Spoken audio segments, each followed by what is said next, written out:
7 দিনে 7 রঙা বেডশিট। এবার থেকে রোগীদের জন্য কাঁচা বেডশিট। বর্ধমান মেডিকেলে রোগী পরিষেবায় জোর দেওয়া হচ্ছে। আমাদের সঙ্গে রয়েছেন প্রতিনিধি শরদেন্দু।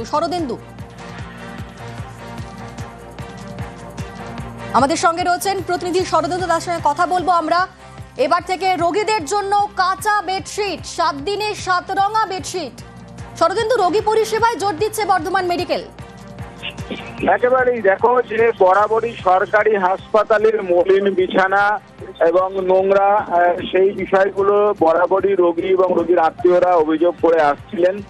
এবার 7 দিনে 7 রঙা পরিচ্ছন্ন বেডশিট পাচ্ছেন বর্ধমান মেডিকেল কলেজ হাসপাতালের রোগীরা, এবং এই জন্য বোলপুরে তৈরি হয়েছে যন্ত্রে বেডশিট, বালিশের ওয়ার্ক, পোশাক কাচার কাজ, এবং সেই মেকানাইজ লন্ড্রি থেকেই প্রতিদিন এই বিছানার চাদর, পোশাক আসছে বর্ধমান মেডিকেলের।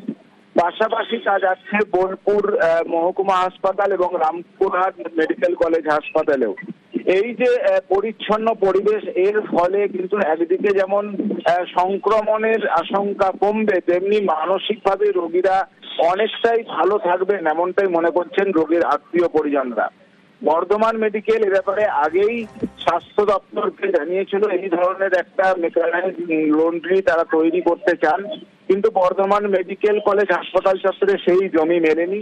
তাই তা বোলপুরে করা হয়েছে, এবং বোলপুর থেকে প্রতিদিনই এই কাঁচা এই চাদর বা অন্যান্য সামগ্রী সেগুলি আসছে, এবং এর ফলে যে পরিষেবা অনেকটাই উন্নত হচ্ছে, এমনটাই বলছেন রোগীর আত্মীয় পরিজনেরা।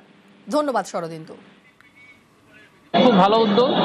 দিন দিন চেঞ্জ হয়, রোগ জীবাণু কম হবে এবং রোগী তাড়াতাড়ি সুস্থ হবে, সংক্রমণ অবশ্যই কম হয়। এটা খুব ভালো বিষয়। এই 7 দিনে 7 রকম কালার থাকবে, এতে সংক্রমণটা কমবে। এটা ভালো সিদ্ধান্ত।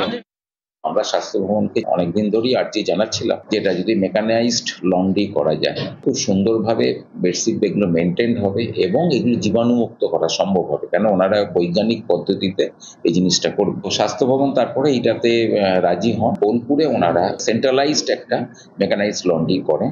এটি 3000 বেডকে ওনারা সার্ভিস দেবেন। সেই 3000 বেডের মধ্যে আমরা যেমন আছি, বোলপুর হসপিটাল আছে, রামপুরহাট মেডিকেল কলেজ হসপিটাল আছে। এইটা করার জন্য পেশেন্টদের সর্বোপরি জীবাণুমুক্ত বেডশিট দেওয়া, সেটা আমরা করতে পেরেছি, এবং 7 দিনে 7 রঙা বেডশিট চালু করা শুরু করেছি, এবং পরবর্তী পদক্ষেপ হিসেবে আমরা মেকানাইজ ক্লিনিং চালু করব বর্তমানে।